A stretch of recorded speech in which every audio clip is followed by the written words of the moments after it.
Good morning friends, હું અજય ત્રિવેદી અને આજે આપણે જોવાના છીએ ધોરણ 10 માં ગાલા એસાઇનમેન્ટ પેપર 4 વિભાગ ડી. મિત્રો, આ પહેલા આપણે ગાલા એસાઇનમેન્ટના પેપર 1, 2 અને 3 ના વિભાગ A, B, C અને D સોલ્યુશન કરી નાખ્યા છે. એટલે મિત્રો, હવે તમને મેથ્સ ની અંદર કોન્ફિડન્સ ધીમે ધીમે આવી ગયો હશે અને મોટા ભાગના ઓકવર્ડ એક્ઝામ્પલ મેં તમને ગણાવી દીધા છે અને હવે તમને મેથ્સ પ્રત્યેનો જે ડર હતો એ હવે દૂર પણ થયો હશે.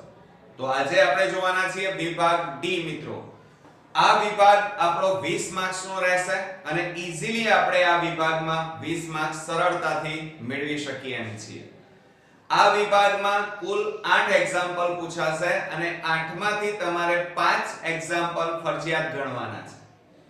એક એક્ઝામ્પલના કુલ 4 માર્ક્સ છે, એટલે 5 એક્ઝામ્પલમાં તમારે કુલ 20 માર્ક્સ આવશે. બરોબર? હવે વાત એ કરીએ કે આપણો છે અહીંયા વિભાગ ડી. હવે એની અંદર તમારે ચેપ્ટર 11 માંથી કુલ 2 રચનાઓ પૂછાય છે. બરોબર?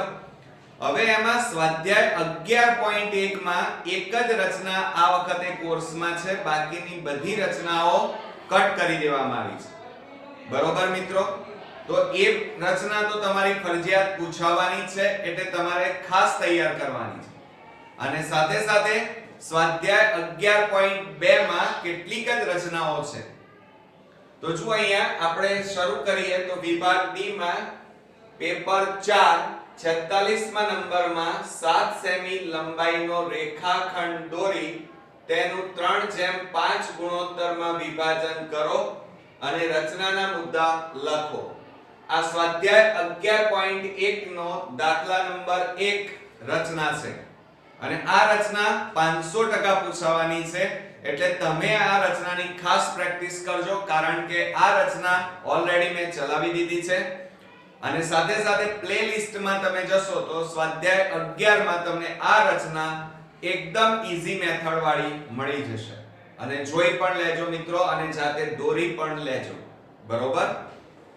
હવે ત્યાર પછી 47મા નંબરમાં જોઈએ તો 4 સેમી ત્રિજ્યા વાળું એક વર્તુળ દોરો. વર્તુળની બહાર એક બિંદુ લો. આ બિંદુમાંથી વર્તુળના સ્પર્શકોની જોડ દોરો અને રચનાના મુદ્દા લખો. આ રચના કોના જેવી છે?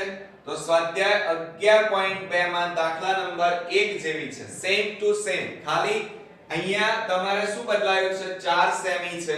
બરોબર? કોઈ વખતે 5 સેમી, કોઈ વખતે 6 સેમી આપેલું હોય, બાકી મેથડ, પેટર્ન અને રીત એકની એક જ છે. તો આ રચના પણ તમને પ્લેલિસ્ટમાં મળી જશે મિત્રો, અને તમે જાતે દોરજો, 2 વાર જોઈ લેજો અને જાતે ખાસ પ્રેક્ટિસ કરવાનું રાખજો, તો તમે આ 8 માર્ક્સ સરળતાથી મેળવી શકશો. તો હવે આપણે નેક્સ્ટ એક્ઝામ્પલ જોઈએ. 48મા નંબરમાં ટાવરના પાયાથી 30 મીટર દૂર રહેલા જમીન પરના એક બિંદુથી ટાવરની ટોચના ઉત્સેદ કોણનું માપ 30 અંશ છે. તો ટાવરની ઊંચાઈ શોધો. હવે જો આપણને ટાવરના પાયાથી 30 મીટર દૂર રહેલા એમ કીધું છે, તો પહેલા આકૃતિ દોરીએ આપણે. આ જમીન, અહીંયા ટાવર દોરવા, AB ટાવર લઈ લઈએ અહીંયા, અને આ એની જમીન. બરોબર? પછી શું કહે છે? 30 મીટર દૂર રહેલા જમીન પરના એક બિંદુ, એટલે જમીન ઉપર અહીંયા એક બિંદુ છે, C બિંદુ. આ AB ટાવર લઈએ, આ ટાવર. બરોબર? અને આ 30 મીટર દૂર એક બિંદુ છે. ઓકે? પછી શું કહે છે? ટાવરના ઉત્સેદ કોણનું માપ 30 અંશ છે, એટલે આ માપ આપણને આપ્યું છે 30 અંશ. ઓકે? તો ટાવરની ઊંચાઈ શોધો. એટલે આપણને અહીંયા આ ટાવરની ઊંચાઈ આપી નથી, એટલે એ લઈ લઈએ ધારો કે h. બરોબર? તો સૌપ્રથમ આપણે શું કરીશું? જો અહીંયા લખીએ, અહીં AB બરાબર તમે શું લીધું? ટાવરની ઊંચાઈ ઊંચાઈ અને એ આપણને આપેલી નથી, શોધવાની છે, એટલે આપણે ધારી લીધી h મીટર, બરોબર. અને ત્યાર પછી ટાવર થી બિંદુ C વચ્ચેનું અંતર, ટાવર થી બિંદુ C વચ્ચેનું અંતર બરાબર કેટલું આપ્યું છે? 30 મીટર આપ્યું છે. એટલે અહીંયા લઈ લીધું આપણે 30 મીટર. હવે આપણને અહીંયા જુઓ, હંમેશા ટાવર જમીન સાથે શું બનાવે? કાટખૂણો. એટલે અહીંયા દરેકમાં કાટકોણ ત્રિકોણ તૈયાર થાય. તો આપણે અહીંયા લખીશું ત્રિકોણ ABC માં માપ ખૂણો B બરાબર 90 માટે માપ ખૂણો ACB બરાબર 30 અંશ, બરોબર. હવે જુઓ, આ ખૂણાની આ કઈ બાજુ કહેવાય? સામેની. આ AB સામેની કહેવાય, BC પાસેની કહેવાય, એટલે tan લેવા પડે. જનરલી આ ચેપ્ટર ની અંદર મોટા ભાગે આપણે tan નો ઉપયોગ કરવાનો હોય છે. તો tan થીટા બરાબર સામેની બાજુ એટલે સાબા ભાગ્યા પાસેની બાજુ એટલે પાબા. માટે tan ની કિંમત અહીંયા tan થીટા એટલે કેટલા આપ્યા છે? 30 અંશ બરાબર સામેની બાજુ એટલે h, એટલે કે આપણે અહીંયા લખીએ AB અને પાસેની બાજુ એટલે BC લખવાનું. તો આપણે અહીંયા લખીશું માટે tan, ચલો 30 બરાબર, હવે tan 30 ની કિંમત તમને આવડતી હોવી જોઈએ, 1/√3. tan 30 છે બરાબર AB, AB એટલે h અને છેદમાં BC એટલે 30. હવે આપણે tan 30 ની કિંમત મૂકીએ તો 1/√3 બરાબર h છેદમાં 30. હવે ક્રોસ ગુણાકાર કરવાનો આ બેનો. આ 30 ને ઉપર લઈ જાઓ એટલે 30 છેદમાં કેટલા થાય? √3 બરાબર h. એટલે h બરાબર કેટલા આવ્યા? 30 છેદમાં √3. પણ મેં તમને દરેક આવા એક્ઝામ્પલમાં વાત કરી હતી કે છેદમાં કદી વર્ગમૂળમાં કિંમત ન હોવી જોઈએ, બરોબર. તો હવે આ વર્ગમૂળમાં 3 છે, ચાલે નહીં, અને એ કાઢી નાખવા હોય તો તમારે આ વર્ગમૂળમાં 3 ને ઉપર અને નીચે વર્ગમૂળમાં 3 વડે ગુણવા પડે. આ યાદ રાખજો, બરોબર. માટે h બરાબર 30 વર્ગમૂળમાં 3 છેદમાં વર્ગમૂળમાં 3 ગુણ્યા વર્ગમૂળમાં 3 એટલે કેટલા થાય? વર્ગમૂળમાં 3 નો વર્ગ. માટે h બરાબર 30 વર્ગમૂળમાં 3 અને છેદમાં વર્ગ અને વર્ગમૂળ નીકળી જાય એટલે કેટલા વધે? 3. 3 એ દાન 30, છેદ ઉડી જાય. માટે h બરાબર 10 વર્ગમૂળમાં 3 મીટર કહેવાય, બરોબર. તો આ તમારી આવી ગઈ. શું શોધવાનું હતું? ટાવરની ઊંચાઈ. h એટલે ટાવરની ઊંચાઈ તમારે શોધવાની હતી. તો આપણે અહીંયા જવાબ લખીશું કે ટાવરની ઊંચાઈ બરાબર h બરાબર કેટલો જવાબ આવ્યો? 10 વર્ગમૂળમાં 3. 10 વર્ગમૂળમાં 3 મીટર. આવડશે મિત્રો? છે એકદમ ઈઝી દાખલો. તો આ એક્ઝામ્પલ ના આપણે 4 માર્ક્સ તો મિત્રો મેળવવાના છે અને આ ચેપ્ટર માંથી આવો એક એક્ઝામ્પલ જરૂરથી પૂછાશે, બરોબર. તો હવે નેક્સ્ટ એક્ઝામ્પલ આપણે 49 નંબરનું એક્ઝામ્પલ જોઈએ. એક પાત્ર અર્ધગોલક પર બંધ બેસતો પોલો નળાકાર ગોઠવીને બનાવેલ છે. અર્ધગોલકનો વ્યાસ 14 સેમી અને પાત્રની કુલ ઊંચાઈ 13 સેમી છે. તો પાત્રની ક્ષમતા શોધો. હવે જો પાત્રની ક્ષમતા કીધું હોય તો હંમેશા શું આવશે? ઘનફળ શોધવાનું આવશે. હવે શું કહે છે? એક પાત્ર અર્ધગોલક ઉપર, એટલે કે નીચેનો ભાગ અર્ધગોલક છે અને એની ઉપર શું ચોંટાડેલું છે? નળાકાર. તો પહેલા આપણે આકૃતિ દોરી દઈએ.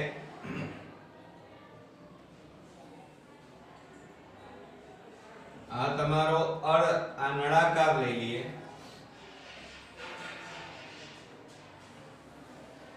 આ થઈ ગયો તમારો નળાકાર, અને આ નીચેનો જે ભાગ છે એ તમારો અર્ધગોલક. ઓકે, હવે જો આ અર્ધગોલકનું કેન્દ્ર, આ એની ત્રિજ્યા કહેવાય, આ બધી એની ત્રિજ્યા છે, બરોબર. બીજું આ પણ નળાકારની ત્રિજ્યા, આ નળાકારની ઊંચાઈ કહેવાય. હવે જુઓ, કુલ ઊંચાઈ આપણને આ પાત્રની આપી છે 13 સેમી આપી છે, એટલે આખા પાત્રની ઊંચાઈ કેટલી કીધી છે આપણને? 13 સેમી.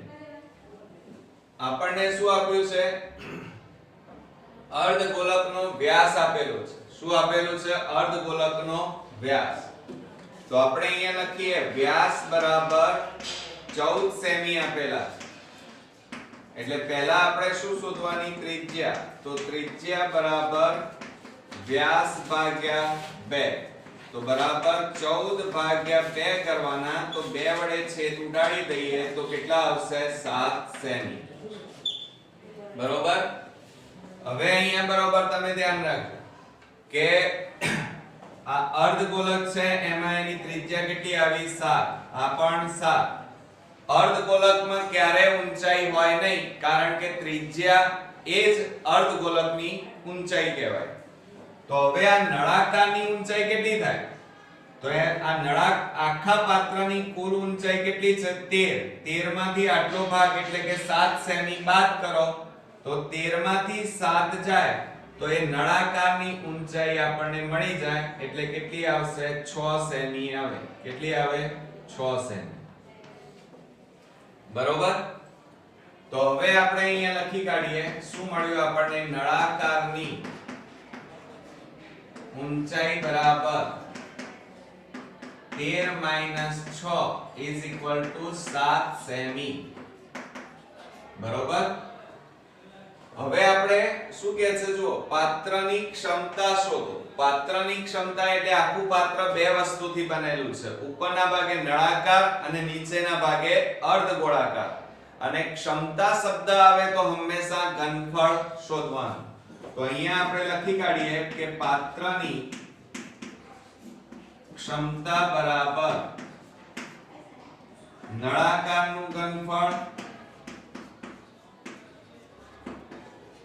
વત્તા અર્ધગોળાનું ઘનફળ. બરોબર. તો બરાબર નળાકારનું ઘનફળનું સૂત્ર શું લખીશું આપણે? πr²h. અને અર્ધગોળાનું ઘનફળનું સૂત્ર શું લખીશું? 2/3 πr3. આ સૂત્રો તમને ખાસ આવડતા હોવા જોઈએ. અને આ ચેપ્ટર ઓપ્શનમાં નીકળી જશે, પરંતુ જો હોશિયાર સ્ટુડન્ટ છે એને તો આ ચેપ્ટર કરવાનું છે. પણ જે લોકો કદાચ આ ચેપ્ટરને જો સ્કીપ કરવા માંગે તો વાંધો નહીં, પરંતુ વિભાગ બી અને સી ની અંદર 2 માર્ક્સના આ ચેપ્ટરના 2 એક્ઝામ્પલ ખાસ પૂછાય છે. એટલે તમારે તૈયાર તો કરવા જ પડશે, એ નહીં ચાલે. અને આમ તો ઈઝી છે, બરોબર. કારણ કે ધોરણ 7, 8 અને 9 થી આપણે ક્ષેત્રફળ, પૃષ્ઠફળ અને ઘનફળના દાખલા ગણતા આવ્યા છીએ. હવે જો આ બંનેમાંથી સામાન્ય કાઢો તો એક તો પાઈ સામાન્ય નીકળે, બીજું ત્રિજ્યા પણ નાની ઘાત સામાન્ય નીકળે r². તો કૌંસમાં h વત્તા 2/3 અને બાકી શું રહે? r. આ બેમાંથી પાઈ સામાન્ય કાઢ્યા, r² સામાન્ય કાઢ્યા, તો કૌંસમાં h વત્તા 2/3. r ની 3 ઘાતમાંથી 2 ઘાત ગઈ એટલે r. હવે એમાં કિંમત મૂકો 22/7 ગુણ્યા ત્રિજ્યા આપણી કેટલી છે? જો અહીંયા 7. એટલે 7 ગુણ્યા 7 બે વાર ગુણ્યા કૌંસમાં h. h એટલે ઊંચાઈ. નળાકારની ઊંચાઈ કેટલી છે? 13 માંથી 6 જાય તો 7 વત્તા 2/3 ગુણ્યા આપણી ત્રિજ્યા છે 7. બરોબર. જુઓ, નળાકારની ઊંચાઈ અહીંયા આપણી ભૂલ થઈ ગઈ. નળાકારની ઊંચાઈ 13 - 6 કરવાના, એટલે 13 - 7 કરવાના, એટલે કે કુલમાંથી અર્ધગોળાની ત્રિજ્યા બાદ કરો એટલે કેટલા આવે? અહીંયા 6 આવે. કેટલા આવે? 6. એટલે નળાકારની ઊંચાઈ અહીંયા કેટલી આવશે? 6 અને ગુણ્યા ત્રિજ્યા છે આપણી 7. તો જુઓ આ 7 7 ઉડી ગયા, 22 ગુણ્યા 7 એટલે 154 થાય, ગુણ્યા કૌંસમાં. હવે જુઓ અહીંયા છેદ ના ઉડાડી દેતા. કેમ? કારણ કે અહીંયા વચ્ચે શું આપેલું છે? પ્લસ ચિહ્ન છે, અને પ્લસ હોય તો છેદ ઉડે નહીં. તો જુઓ અહીંયા 6 + 7 ગુણ્યા 2 કરો એટલે 14/3. તો બરાબર 154 ગુણ્યા, અહીંયા લસા લેવાનો તમારે, 3 લસા લેવાનો. તો આ 3 અહીંયા છેદમાં કશું નથી, એટલે આ 3 ઉપર ગુણાઈ જાય. 3 ગુણ્યા 6 એટલે 3 × 6 = 18 વત્તા 3 3 ઉડી ગયા એટલે 14. તો બરાબર 154 ગુણ્યા આ બેનો સરવાળો કરો, 8 ને 4 12 નો બગડો, વધી પડી 1 2 3 એટલે 32/3. હવે આપણે છેદ નહીં ઉડે તો 154 ગુણ્યા કેટલા કરવાના? 32. જોજો 154 ગુણ્યા 32 કરીએ, 3 4 12 નો બગડો, 3 5 15 ને 1 16 નો છગડો, વધી પડી 1 3 1 3 3 ને 1 4, 2 4 8 2 5 10, 2 1 2 ને 1 3. તો 8 2 6 ને 3 9 4. તો અહીંયા ગુણાકાર આપણો કેટલો આવ્યો? 9000 4900. જો અહીંયા બરોબર 154 ગુણ્યા કેટલા કરવાના છે? આપણે 32 કરવાના છે. કેટલા કરવાના છે મિત્રો? 32. તો ગુણાકાર ખાસ ચેક કરજો. બે રકમનું શૂન્ય, 3 4 12 નો બગડો, વધી પડી 1 3 5 15 ને 1 16 નો છગડો, વધી પડી 1 3 1 3 ને 1 4, 2 4 8 2 5 10 નું શૂન્ય, વધી પડી 1 2 1 2 ને 1 3 8 2 6 ને 3 9 અને 4. તો આપણો અહીંયા જવાબ કેટલો આવ્યો? 4928 અને છેદમાં 3. આ તમારો પરીક્ષામાં આટલું લખો ને તો ચાલે. આ તમારો જવાબ આવ્યો. ઘનફળ છે એટલે એકમ કયો લખીશું? સેમી ઘન. આ વાત સાચી. પણ ઘણીવાર જો તમારે પોઈન્ટમાં જવાબ લખો તો પણ ચાલે અને અપૂર્ણાંકમાં લખો તો પણ ચાલે. હવે જુઓ 4928 ભાગ્યા 3 કરીએ તો 3 1 3 3 6 18, 3 4 12, 8 ઉતારા 3 2 6. હવે ભાગ ચાલશે નહીં, એટલે આની જગ્યાએ આ તમારો જવાબ આવી ગયો છે. હવે કોઈ માર્ક્સ કપાવવાના નથી. પણ કદાચ કોઈ સ્ટુડન્ટ્સ આગળ અપૂર્ણાંકમાં લાવે તો અહીંયા શું લખાય? 1642 પૂર્ણાંક 3. આ બે ક્યાં જશે? ઉપર. છેદમાં કેટલા આવે? 3. તો કેટલો જવાબ આવશે? 1642 પૂર્ણાંક 2/3 સેમી ઘન, અથવા પોઈન્ટમાં પણ લખી શકાય. બરોબર? અને તમે જો આટલે સુધી લખો કે 4928/3 સેમી ઘન તો પણ આ એક્ઝામ્પલ સાચો જ છે. કોઈ માર્ક્સ તમારા કપાવવાના નથી. તો મિત્રો બહુ ઈઝી હતો. અને જો સૂત્રો તમે તૈયાર કરેલા હશે અને થોડી પ્રેક્ટિસ હશે તમારી આ એક્ઝામ્પલમાં, તો તમે ચોક્કસથી આ દાખલા તમને બહુ જ સરળ પડશે અને ઈઝીલી 4 માર્ક્સ તમે મેળવી શકશો. તો હવે આપણે નેક્સ્ટ એક્ઝામ્પલ જોઈએ. અહીંયા જુઓ 50મા નંબરમાં, જો ત્રિકોણ ABC સમરૂપ ત્રિકોણ PQR હોય તો સાબિત કરો કે ABC એટલે કે ત્રિકોણ ABC નું ક્ષેત્રફળ છેદમાં ત્રિકોણ PQR નું ક્ષેત્રફળ બરાબર AB/PQ કૌંસ બાર વર્ગ બરાબર BC/QR કૌંસ બાર વર્ગ બરાબર AC/PR કૌંસ બાર વર્ગ. તો આ મિત્રો કયો પ્રમેય છે? તમે જાણો છો કે પ્રમેય 6.6 આ આપણો કયો પ્રમેય પૂછ્યો છે અત્યારે? પ્રમેય 6.6 અને આપણી ચેનલમાં પ્લેલિસ્ટમાં તમે જશો ત્યારે પ્રમેય 6.6 તમે જોઈ શકશો. તો ખાસ જોજો મિત્રો અને સાથે સાથે કોન્ક્રીટ તૈયાર કરજો કારણ કે આ ચેપ્ટરમાંથી બે પ્રમેય આપણા પૂછાવાના છે. એક પ્રમેય 6.6 અને બીજો છે પ્રમેય 6.8. તો આ બે પ્રમેયો આ વખતે પૂછાવાના છે, એ સિવાયના કોઈ પ્રમેયો પૂછાવાના નથી. બરોબર? તો ખાસ તૈયાર કરી નાખજો જેથી કરીને આપણે 4 માર્ક્સ ઈઝીલી આપણે મેળવી શકીએ. ત્યાર પછી 51મા નંબરમાં જુઓ, ત્રિકોણ ABC સમરૂપ ત્રિકોણ PQR હોય તો નીચેના કોષ્ટકમાં પ્રશ્નાર્થ કરેલ માહિતી શોધો. હવે આપણને પહેલા બે દાખલા આપ્યા છે અને બંનેના બે બે માર્ક્સ છે. તો આપણે પહેલા ત્રિકોણ ABC અને ત્રિકોણ PQR દોરી દઈએ. જુઓ, આ ત્રિકોણ ABC લઈ લઈએ, ABC, અને બીજો ત્રિકોણ આપણે લઈશું ત્રિકોણ PQR. હવે પહેલા દાખલામાં AB બરાબર 10 સેમી, પછી BC બરાબર 12 સેમી, પછી AC એ શોધવાના છે, PQ બરાબર 12 સેમી, પછી QR આપણે શોધવાના છે અને RP 15.6 સેમી. બરોબર? તો હંમેશા જોવાનું તમારે કે જ્યારે સમરૂપ ત્રિકોણ હોય, અહીંયા આપણને કીધેલું છે કે ત્રિકોણ ABC સમરૂપ ત્રિકોણ PQR, એટલે એનો મીનિંગ એ થાય કે આ AB છેદમાં કયા થાય? PQ, પછી BC છેદમાં QR અને AC છેદમાં PR થાય. બરોબર? તો કઈ બે બાજુ સમરૂપ બાજુઓના માપ આપ્યા છે? તો જુઓ, AB અને PQ એ બંનેના માપ છે એટલે પહેલા એ લઈ લઈએ, AB upon PQ બરાબર. હવે કઈ બાજુ શોધવાની છે? AC. આ AC છેદમાં આ બાજુ કઈ માપ છે? PR. બરોબર? બરોબર. ચાલો હવે પાછા બીજું શું શોધવાનું છે? QR.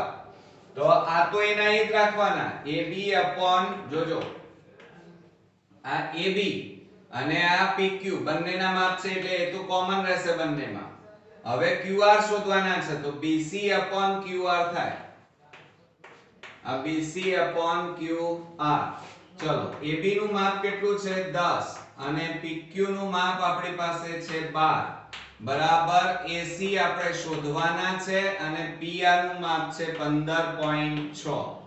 તો માટે જુઓ, ક્રોસ ગુણાકાર કરો તો 10 ગુણ્યા આ ભાગાકારમાં છે, આ બાજુ જાય તો ગુણાકાર એટલે 15.6 અહીંયા છેદમાં 12 ગુણ્યા આ પોઈન્ટ હતું, અહીંયા પોઈન્ટ કાઢી નાખો તો છેદમાં કેટલા લખાય? 10 અને બરાબર AC. બરોબર? હવે આપણે છેદ ઉડાડી દઈએ. જો આ 10 10 ઉડી ગયા, અહીંયા છેદ ઉડાડીએ તો 12 એકા 12 અને 12 3 36. તો માટે AC બરાબર અહીંયા કેટલા આવ્યા? 13 સેમી. એટલે પહેલો જવાબ આવી ગયો પહેલા દાખલાનો કે AC બરાબર 13 સેમી. હવે આપણે QR શોધવાના છે. તો અહીંયા સૂત્ર મેં લખેલું છે. તો AB બરાબર 10, PQ નું માપ આપ્યું છે 12, પછી BC બરાબર 12 અને QR આપણે શોધવાના છે, એનું માપ નથી. હવે જો આ ભાગાકાર છે એને બરાબરની આ બાજુ લઈ જાઓ તો 10 ગુણ્યા QR બરાબર, હવે આ ભાગાકારમાં છે એને આ બાજુ લઈ જાઓ તો ઉપર જતા રહે ગુણાકારમાં. હવે જો આ 10 ગુણાકાર છે એને આ બાજુ લઈ જાઓ તો ભાગાકારમાં જાય તો QR બરાબર 12 ગુણ્યા 12 અને છેદમાં કેટલા આવે? 10. તો માટે QR બરાબર 12 ગુણ્યા 12 કરીએ તો કેટલા થાય? 144. તો અહીંયા લખીશું 144 છેદમાં 10. હવે પોઈન્ટ કાપી નાખો તો QR બરાબર એક બિંદુ છે એટલે એક રકમ પછી પોઈન્ટ કાપો તો 14.14 સેમી થાય. એટલે આપણો જવાબ આવી ગયો AC બરાબર 13 સેમી અને QR બરાબર 14.4 સેમી. આનો 1 માર્ક્સ મળશે, આનો 1 માર્ક્સ, એટલે કુલ કેટલા થયા? 2 માર્ક્સ આપણે મેળવ્યા. આ પહેલો દાખલો પૂરો થયો. આવડશે ને હવે? હવે આપણે બીજો દાખલો ગણવાનો છે, પણ બીજો દાખલો ગણવા માટે આ પાછું ભૂસી નાખવું પડશે, એટલે સ્ક્રીનશોટ પાડી લેજો. અને હવે આપણે બીજો એક્ઝામ્પલ ગણીએ તો આકૃતિ એની એ જ રહેશે, પણ કિંમતો બદલાઈ જશે. તો જો અહીંયા આપણે પહેલા ત્રિકોણ ABC દોરી દઈએ. આ A B C અને બીજો ત્રિકોણ છે આપણો P Q અને R. ચલો હવે બીજા દાખલામાં અહીંયા જુઓ, અહીંયા શું માપ આપ્યું છે? AB બરાબર 13 સેમી. તો આ માપ આપણું 13. BC બરાબર શોધવાના, AC બરાબર 15, પછી PQ બરાબર શોધવાના, QR બરાબર 11.2 અને PR બરાબર કેટલા આપ્યા છે? 12 સેમી. હવે તમારે જોવાની કઈ બે સમરૂપ બાજુઓના માપ છે એ પહેલા પકડવું પડે. જુઓ અહીંયા AB નું માપ છે પણ PQ નું છે ના, એટલે કેન્સલ. BC નું માપ નથી એટલે આ કેન્સલ. AC અને PR ના માપ છે એટલે પહેલા A લઈ લેવાનું. ચલો AC નું માપ પણ છે અને PR નું માપ, તો AC PR. બરોબર. હવે જે શોધવાની છે એ બાજુ પકડવાની. આ AB અને PQ લઈ લઈએ તો AB PQ. બરોબર. આ પહેલું સૂત્ર. આ તો બંનેમાં કોમન રહેશે, આ જે AC PR. કેમ? કારણ કે આમાં બંને બાજુના માપ આપેલા છે, AC નું પણ અને PR નું માપ પણ. હવે જુઓ AB તો લઈ લીધા, હવે કયું છે? BC QR. કારણ કે BC શોધવાના છે અને QR આપેલા છે. હવે કિંમતો મૂકી દો એટલે જવાબ આવી જાય. તો જુઓ હવે AC બરાબર કેટલા છે? 15 અને PR બરાબર 12, AB બરાબર 13 અને PQ આપણે શોધવાના છે એટલે PQ એમના એમ. હવે જુઓ આ ભાગાકારમાં છે, આ બાજુ લઈ જાઓ તો 15 ગુણ્યા PQ થાય અને બરાબર 13 ગુણ્યા આ ભાગાકારમાં છે, આ બાજુ લઈ જાઓ તો ગુણાકારમાં.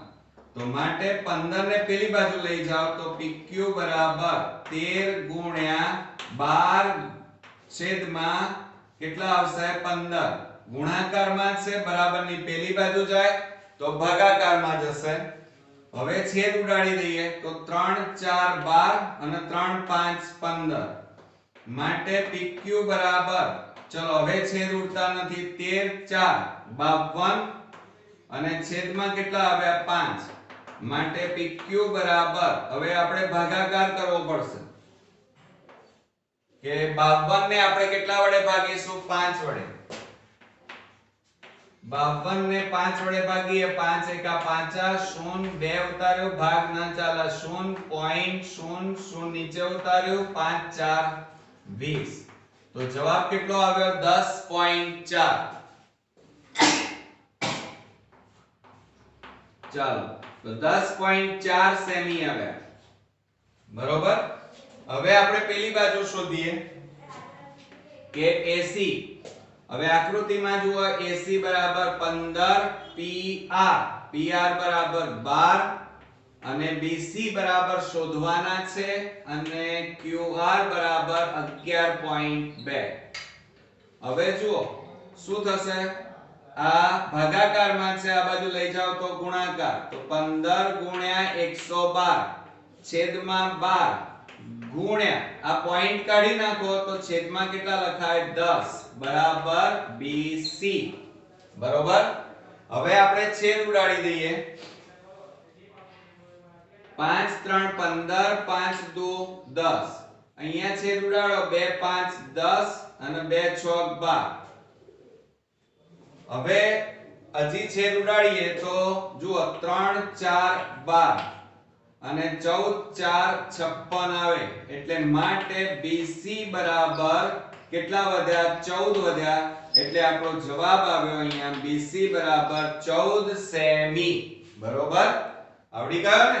તો આનો 1 માર્ક્સ થશે, આનો માર્ક્સ, એટલે 2 માર્ક્સ થઈ ગયા અને 2 માર્ક્સ પેલા, એમ કુલ 4 માર્ક્સ માં આ એક્ઝામ્પલ પૂછાશે. બહુ જ ઈઝી છે, ફક્ત આ મેથડ યાદ રાખવાની છે અને એ રીતે તમે ગણશો તો ચોક્કસથી 4 માર્ક ઈઝીલી મેળવી શકશો.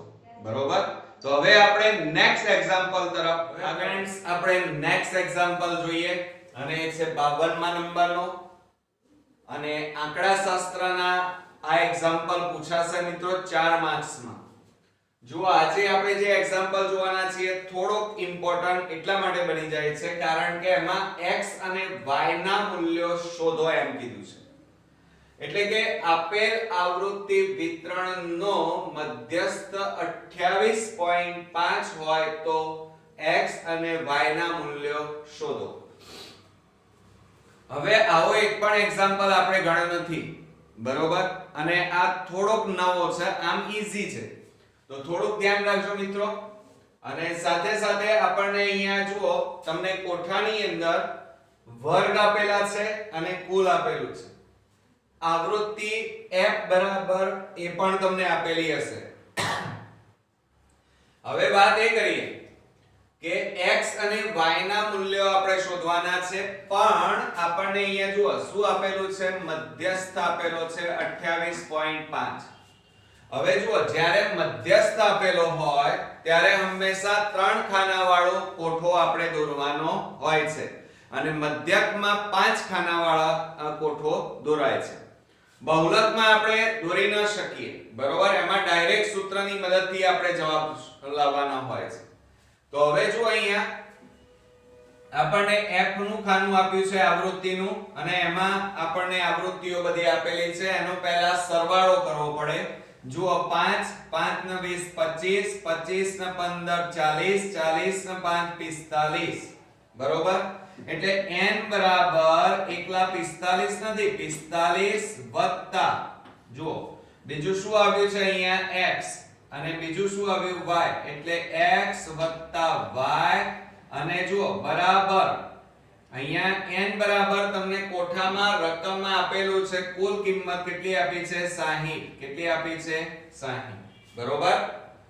હવે આપણે સંચયી આવૃત્તિ લઈએ. શું લઈએ? સંચયી આવૃત્તિ. અહીંયા ડેશ લખીશું. હવે કેવી રીતે કરવાનું તો જુઓ અહીંયા 5 ના 5 પહેલા મૂકી દેવાના, 5 વત્તા x કરવાના એટલે 5 વત્તા x, 5 વત્તા 20 એટલે 25 વત્તા x થાય.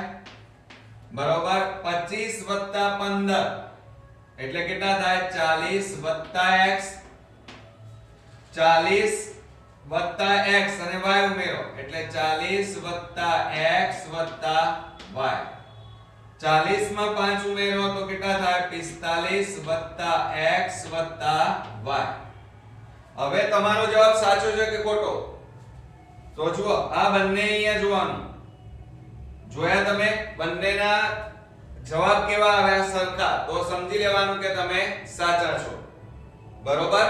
નહીતર સમજી લેવાનું કે અહીંયા ક્યાંક આપણે સરવાળામાં અહીંયા કાં તો અહીંયા ભૂલ થઈ છે. બરોબર? આટલું થઈ ગયા પછી હવે શું કરવાનું? ધ્યાન રાખજો.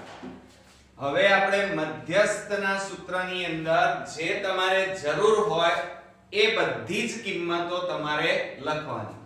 હવે જો આપણને રકમમાં શું આપ્યું છે? મધ્યસ્થ m. m બરાબર કેટલા આપ્યા છે? 28.5. ઓકે? હવે આ 28.5 એ અહીંયા કયા વર્ગની વચ્ચે આવશે? તો જુઓ 20 અને 30 ની વચ્ચે કોણ આવે? 28.5 આવે ને? 20 અને 30 ની વચ્ચે 28.5 આવી જશે. એટલે આ આપણો મધ્યસ્થ વર્ગ થયો એમ કહેવાય. એટલે 20-30. બરોબર? તો હવે આપણે શું લખીશું? અહીંયા આપણો મધ્યસ્થ વર્ગ બની ગયો. મધ્યસ્થ વર્ગ બરાબર 20-30. ઓકે? ત્યાર પછી હવે આપણે શોધવાનું L, એટલે કે લોઅર બાઉન્ડ્રી. L એટલે શું થાય? Lower boundary. હવે જો અહીંયા L બરાબર લોઅર બાઉન્ડ્રી આપણી કેટલી થશે? તો જો અહીંયા કેટલી આપેલી છે? 20 આપેલી છે. કેટલી આપેલી છે મિત્રો? 20. અથવા અહીંયા જોવાનું લોઅર બાઉન્ડ્રીમાં આ મધ્યસ્થ વર્ગ છે એમાં અધ સીમા કહેવાય, અધ સીમા બિંદુ તો કેટલા છે 20, એટલે 20 એ લોઅર બાઉન્ડ્રી આપણી થઈ એમ કહેવાય, આ આવૃત્તિ થઈ એમ કહેવાય. ખ્યાલ આવી ગયો? ત્યાર પછી આપણે જરૂર શેની પડશે n/2 ની. હવે n એટલે કુલ કેટલા આપેલા છે રકમમાં તમે જોયું હશે, કુલ આપણને n બરાબર રકમમાં 60 આપ્યા છે, તો 60 ભાગ્યા 2 કરીએ તો કેટલા થાય 30 થાય. ત્યાર પછી આપણે જોવાનું છે સંચય આવૃત્તિ એટલે કે CF લેવાના છે. હવે જુઓ CF એટલે સંચય આવૃત્તિ, તો આ જે મધ્યસ્થ વર્ગ છે એના ઉપરની કિંમત આપણે લેવાની એટલે કે 5 x થાય. બરોબર, એટલે અહીંયા લખીશું 5 x અને ત્યાર પછી આપણે આવૃત્તિ f ની જરૂર પડશે એટલે કે f એટલે આવૃત્તિ, અને આવૃત્તિ અહીંયા જુઓ અમે ગોળ રાઉન્ડ કર્યું છે કેટલી કહેવાય 20, એટલે કે મધ્યસ્થ વર્ગની લાઈનમાં જે આવે સંખ્યા એ તમારી આવૃત્તિ, એટલે f બરાબર અહીંયા કેટલા લખીશું 20 થઈ ગયું. ત્યાર પછી આપણે છેલ્લે હજી જરૂર પડશે h ની. h એટલે તફાવત, જે વર્ગ લંબાઈ છે 0 અને ડેશ અહીંયા 10 છે, 10 અને 20, 20 અને 30, 30 અને 40, તો એમની વચ્ચે તફાવત કેટલાનો છે 10 10 નો તફાવત છે, એટલે અહીંયા કેટલા લખીશું આપણે 10. તો આ બધી કિંમતો તમારે જ્યારે મધ્યસ્થ શોધવાનો હોય ત્યારે તમારે આ બધી કિંમતો પહેલા લખી કાઢવાની. હવે આપણે મધ્યસ્થ શોધવાનું સૂત્ર લખીશું કે m બરાબર, હવે તમને આવડવું જોઈએ હો, તો શું થશે સૂત્ર L પ્લસ n/2 માઈનસ કેટલા લખીશું n/2 માઈનસ CF સંચય આવૃત્તિ છેદમાં f ગુણ્યા h થશે. હવે એની અંદર કિંમતો મૂકી દો. m એટલે મધ્યસ્થ 28.5 બરાબર L, L એટલે 20 વત્તા n/2, n/2 એટલે કેટલા આવ્યા 30 ઓછા CF એટલે કેટલા છે 5 x, એ કૌંસમાં લખજો કારણ કે આગળ માઈનસ છે એટલે, અને f એટલે કેટલા લખવાના 20 અને ગુણ્યા h, h બરાબર કેટલા છે 10, તો અહીંયા લખીશું 10/1. બરોબર, હવે શું કરશો જુઓ, આ 10 દુ 20 તો ઉડી જાય અહીંયા ગુણાકારમાં છે એટલે. બરોબર, હવે જુઓ આ 28.5 આ પ્લસ છે એને બરાબરની આ બાજુ લાવો -20 બરાબર, હવે વધ્યા કેટલા જુઓ 30 ઓછા કૌંસ છોડી દો 5 x અને છેદમાં 2. બરોબર, હવે આ બેની બાદબાકી કરો. 28.5 માંથી 20.0 બાદ કરો. જુઓ ના આવડે તો આ રીતે બાદબાકી જાતે કરવાની. 20.0 કહેવાય એટલે 5.80. તો કેટલા વધ્યા આપણી પાસે 8.5, તો અહીંયા 8.5 લખવાના 5 બરાબર 30 માંથી 5 જાય તો 25 x છેદમાં 2. હવે આ બે શેમાં છે ભાગાકાર, આ બાજુ જાય તો ગુણાકાર, તો 85 ગુણ્યા 2 અને છેદમાં આ પોઈન્ટ કાઢી નાખો એટલે છેદમાં 10 બરાબર 25 x. હવે જુઓ છેદ ઉડતા હોય તો આપણે ઉડાડી દઈએ. જુઓ 2 5 10 અને 5 17 85, તો કેટલા વધ્યા અહીંયા જુઓ, માટે 17 બરાબર 25 x. હવે આ 25 ને બરાબરની આ બાજુ લઈ જાઓ તો 17 25 થાય બરાબર -x. હવે 25 માંથી 17 બાદ કરો તો કેટલા થશે, તો 25 17 ને 3 20, 20 ને 5 એટલે કુલ કેટલા વધશે આપણી પાસે 8 વધશે. કેટલા વધશે 8. એટલે અહીંયા જુઓ 15 માંથી 7 જાય તો 8, મોટી સંખ્યા આગળ માઈનસ એટલે -8 અહીંયા -x. હવે જો બંને બાજુ શું છે માઈનસ, તો માઈનસ માઈનસ પ્લસ થઈ જાય એટલે x બરાબર કેટલા આવશે 8. એટલે x ની કિંમત આવી ગઈ આપણી પાસે x બરાબર 8 આવે. હજી આપણે y શોધવાનું છે. તો હવે y કેવી રીતે શોધીએ જો અહીંયા બરોબર. હવે y શોધવા માટે તમારે અહીંયા જુઓ આપણને n બરાબર આપેલા છે એ લખવાનું તમારે કે n બરાબર 45 x y આ રીતે આપ્યા છે. એમાં કિંમતો મૂકો ચાલો. n એટલે કુલ કિંમત રકમમાં આપેલી છે 60. કેટલી આપી છે આપણને 60. તો આપણે અહીંયા લખીએ 60 બરાબર 45 x x એટલે 8 અને વત્તા y. તો જો અહીંયા 60 આ પ્લસ છે આ બાજુ આવે તો -45. એક મિનિટ અહીંયા બરાબર 45 વત્તા 8 કરી નાખો પહેલા. તો 45 ને 5 50 ને 3 53. તો અહીંયા આવશે 53 વત્તા y. હવે 53 ને આ બાજુ લાવો તો 60 53 બરાબર y. હવે બાદબાકી કરીએ તો y બરાબર 60 માંથી 53 જાય તો y બરાબર કેટલા આવ્યા 7. તો નીચે જવાબ લખવાનો કે x ની કિંમત 8 અને y ની કિંમત 7 છે.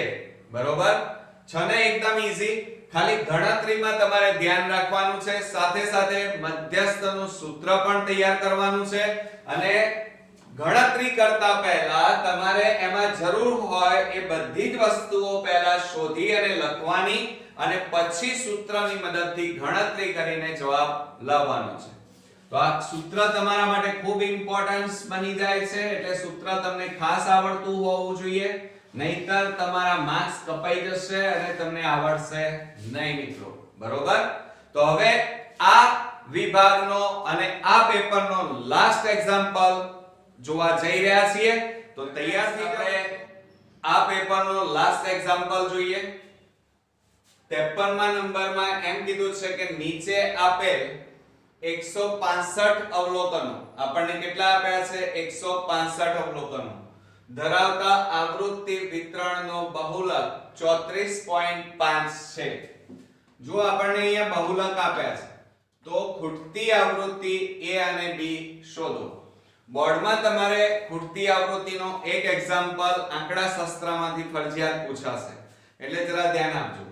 અહીંયા આપણને કોઠો આપેલો છે બરોબર, અને બહુલક હોય એટલે આપણે અવલોકન કોઠો તો ન દોરી શકીએ બરોબર. પણ હવે આપણે બહુલક માટેનું સૂત્ર આપણને આવડતું હોવું જોઈએ બરોબર. અને બહુલકના સૂત્રમાં તમારે જેની જરૂર પડશે એ કિંમતો પહેલા તમારે લખવી પડશે. જો હવે દાખલાની શરૂઆત કરીએ તો બહુલક આપણને રકમમાં બહુલક આપેલો છે 34.5. જોજો બરોબર કેટલો આપ્યો છે 34.5.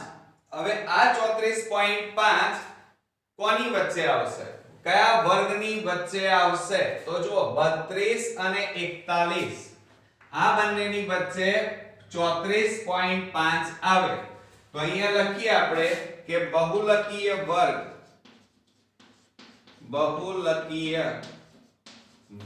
બરાબર કેટલા આવ્યા 32-41. ઓકે, આ આપણો બહુલકીય વર્ગ આવી ગયો. આટલું થઈ જાય પછી જે બહુલકના સૂત્રમાં કોની જરૂર પડશે L ની, એટલે કે લોઅર બાઉન્ડ્રી.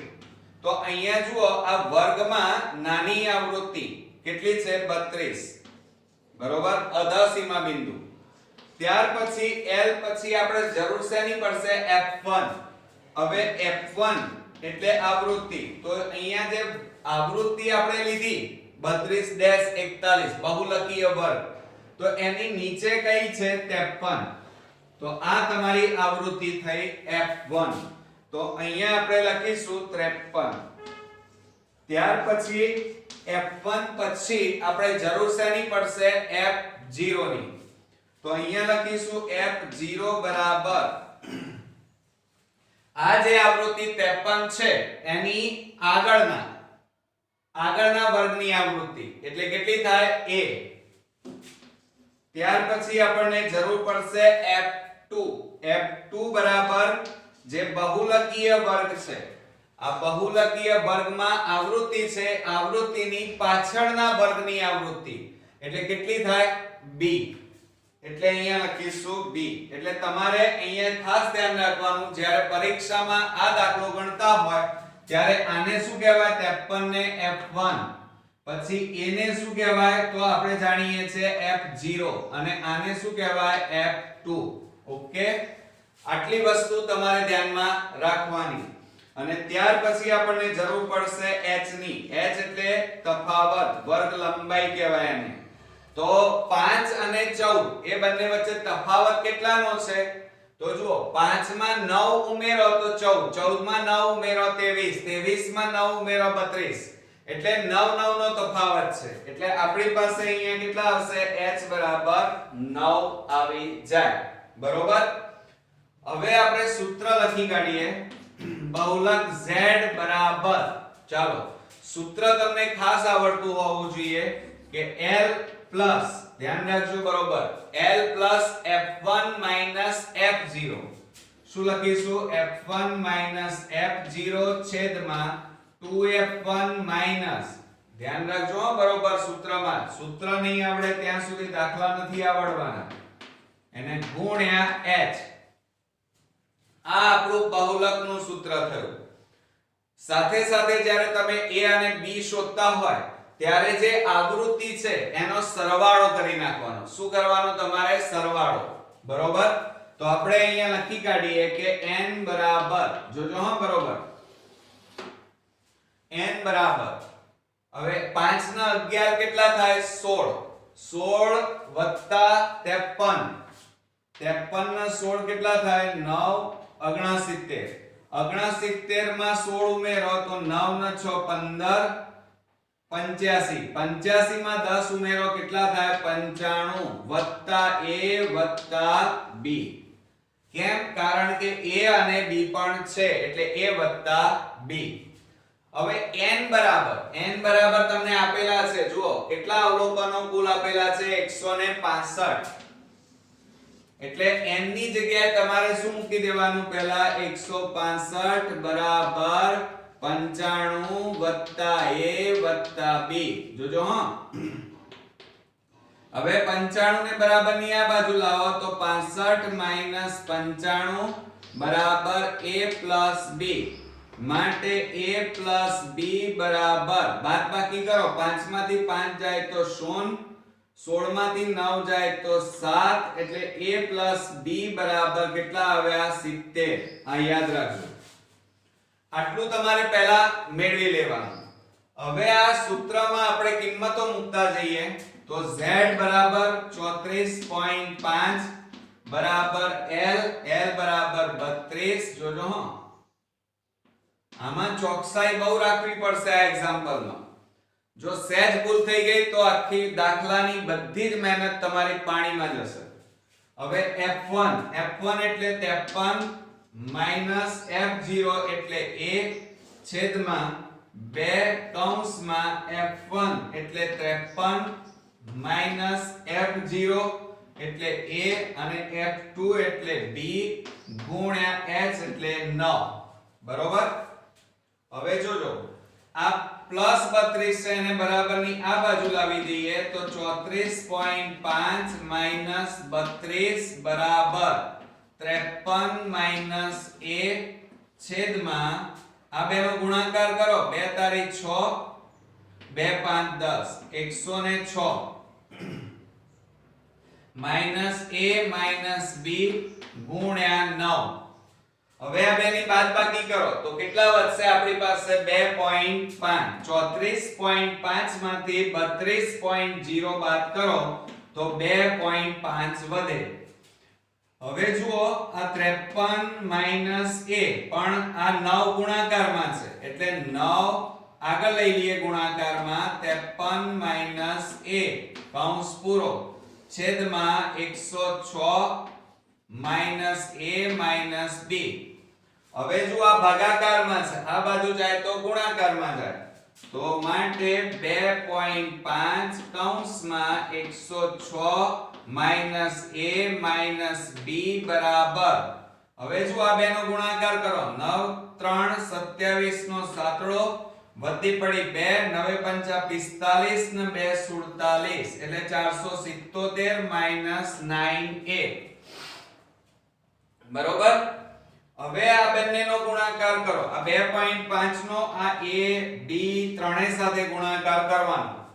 હવે જુઓ ધ્યાન રાખજો બરોબર 106 ગુણ્યા 25 કરો 0 2 6 12 2 એકા 2 5 6 30 5 એકા 5 0 5 5 ને 1 6 265 પણ પોઈન્ટ છે એટલે 2650 આયા પણ પોઈન્ટ છે એટલે છેદમાં કેટલા લખવા પડે 10 તો મીંડે મીંડે ઉડી જાય એટલે કેટલા વધ્યા આપણી પાસે 265 વધ્યા. કેટલા વધ્યા 265. તો અહીંયા લખીએ 265 માઈનસ આ બેનો ગુણાકાર 2.5a ઓછા આ બેનો ગુણાકાર માઈનસ 2.5d બરાબર 477 9a. ઓકે આવડશે ને? હવે જોજો બરોબર ધ્યાન રાખજો હવે કારણ કે થોડો કોમ્પ્લિકેશન છે જ દાખલામાં એટલે ધ્યાન નહીં રાખો તો નહીં આવડે. થોડો હાર્ડ પણ છે. હવે જુઓ આપણે શું કરી નાખીએ આ -9 છે 9a છે એને આ બાજુ લાવો એટલે +9a થઈ જાય બરોબર. પછી આને પેલી બાજુ લઈ જાઓ આ 265 ને પ્લસ છે એટલે પેલી બાજુ જાય તો માઈનસ એટલે વધ્યા કેટલા -2.5a -2.5b બરાબર 477 અને ઓછા 265. ચાલો હવે આ બેની બાદબાકી કરો 9.0 -2.5 10 માંથી 5 જાય તો 5 અહીંયા 8 8 માંથી 2 જાય તો 6 કેટલા વધ્યા 6.5 વધ્યા. તો અહીંયા આપણે લખીએ આ બેની બાદબાકી 6.5a -2.5b બરાબર. હવે આ બેની બાદબાકી કરો 477 -265 7 માંથી 5 જાય 7 માંથી 6 જાય તો 1 4 માંથી 2 જાય તો 2 એટલે કેટલા આવ્યા 212 આવ્યા. ઓકે ખ્યાલ આવી ગયો? હવે શું કરશો કહો હેડો મને વિચારો ભાઈ. તો આ તમારું સમીકરણ નંબર 1 આવી ગયું બરોબર. અને આ જે આપણે પહેલેથી શોધ્યું છે એને સમીકરણ નંબર 2 આપી દઈએ. હવે જુઓ સમીકરણ 1 અને 2 માં જુઓ અહીંયા -2.5b છે અહીંયા પ્લસ છે અહીંયા 2.5 નથી તો આ સમીકરણ 2 ને 2.5 વડે ગુણી નાખો એટલે આ બંને bb સરખા થાય.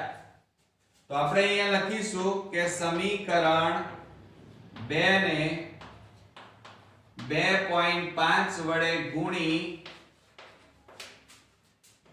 સરવાળો લેતા લોકની રીત.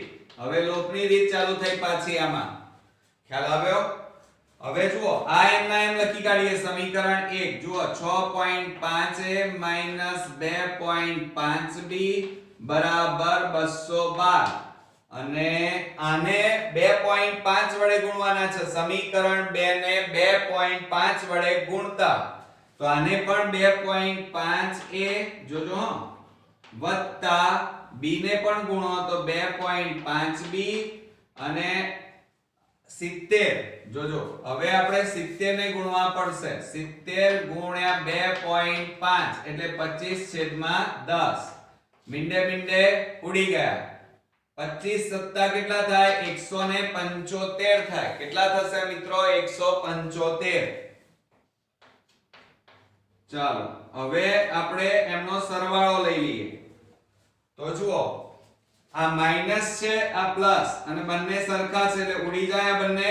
હવે અહીંયા જો આ બેનો સરવાળો થાય 5 ને 5 10 નું 0 વધી પડી 1 6 ને 2 8 ને 1 9 9.0a બરાબર આ બેનો સરવાળો કરો 5 ને 2 7 7 ને 1 8 અને 2 ને 1 3 કેટલા આવ્યા 387. હવે જો આપણી પાસે જગ્યા નથી તો તમે સ્ક્રીનશોટ પાડી લો, એટલે હું આ ભાગ ભૂસી નાખું જેથી કરીને આપણે દાખલો આગળ ગણી શકીએ. ચાલો આને બગાડી દઈએ હવે થોડું.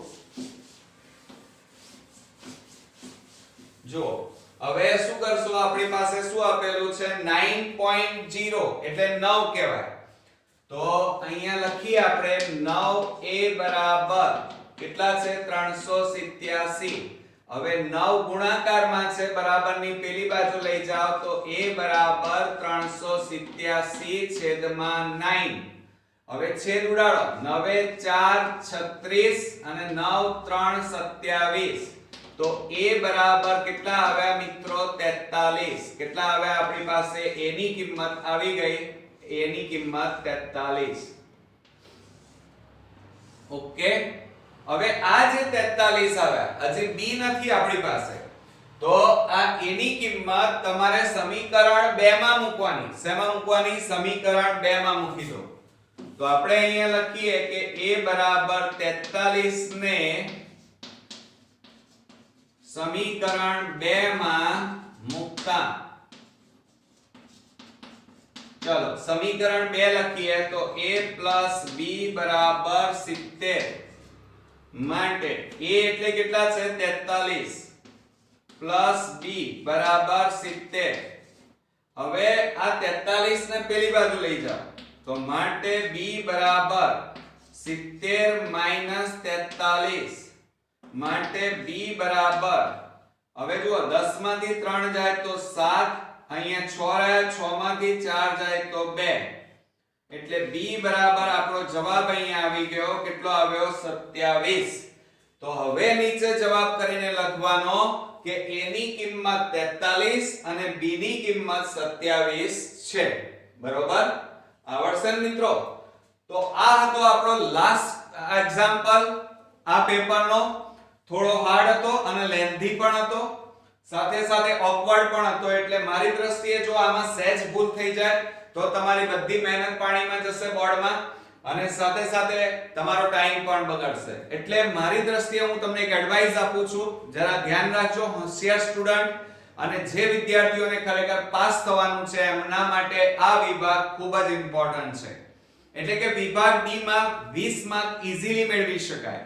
આ એક્ઝામ્પલ તમે નહીં ગણો આંકડાશાસ્ત્રના તો પણ ચાલી શકે, છોડી દો તો પણ ચાલે. કેમ? કારણ કે આપણે જાણીએ છીએ કે આપણે આની અંદર ફક્ત 5 એક્ઝામ્પલ અટેન્ડ કરવાના છે. એમાં 2 રચનાઓ એ ઈઝી છે અને તમને આવડશે, 2 પ્રમેય પૂછાશે એ પણ ઈઝી છે અને તમને આવડી જશે. એટલે 4 કવર થઈ ગયા. સાથે સાથે એક એક્ઝામ્પલ તમારો ચેપ્ટર 9 નો પૂછાય છે અને બહુ ટૂંકો અને ઈઝી હોય છે, એ પણ તમને આવડશે. અને એટલા માટે હું કહું છું કે આ ચેપ્ટર કદાચ જો આવો હાર્ડ એક્ઝામ્પલ પૂછાઈ જાય તો નહીં ગણવાનું મિત્રો. બરોબર? સાથે સાથે ચેપ્ટર 9 ઉપર તમે વધારે ભાર આપજો, ત્રિકોણમિતિના ચેપ્ટર ઉપર. અને બીજું એક એક્ઝામ્પલ ચેપ્ટર 6 નો પૂછાય છે, જે હમણાં આપણે ગણ્યો હતો અને બહુ જ ઈઝી હતો. એટલે કુલ આપણા થયા 6 દાખલાઓ. તો ઈઝીલી મેળવી શકો છો. જુઓ, 2 રચના, 2 પ્રમેય 4, એક તમારો ચેપ્ટર 9 નો 5 અને એક તમારો ચેપ્ટર 6 નો, એટલે 6 દાખલા તમને કોન્ક્રીટ આવડવાના છે. તો પહેલા એ ગણજો અને આંકડાશાસ્ત્રના એક્ઝામ્પલ ન છૂટકે તમે ગણજો. બરોબર? આ તમને હું વારંવાર અવારનવાર એડવાઇસ આપતો રહું છું કે કયા ચેપ્ટરો વધારે ગણજો. કારણ કે ઘણીવાર જો આવો એક્ઝામ્પલ પૂછાઈ જાય તો તમારા બોર્ડના પેપરની પથારી ફરી જશે. કારણ કે જો સહેજ ભૂલ કરી તો તમારા 4 માર્ક્સ જતા રહેશે. એટલે આપણને આવડે છે તો જો પ્લાનિંગ સાથે આપણે કામ કરીએ તો આપણા 20 માર્ક ઓછા સમયમાં આપણે મેળવી શકીએ. બરોબર? બાકી તો તમે નક્કી કરો એ ખરું છે. હું તમને વારંવાર એડવાઇસ આપતો રહીશ અને એને ફોલો કરતા રહેજો. હવે નેક્સ્ટ વિડિયોમાં આપણે પેપર 5 સાથે મળીશું. અત્યાર સુધી આપણે ગાલા એસાઇનમેન્ટના કુલ 4 પેપર પૂરા કર્યા અને તમે પ્રેક્ટિસ કરી પણ હશે. હવે 5મા પેપર સાથે ફરી મળીએ. ત્યાં સુધી ગુડ નાઈટ મિત્રો.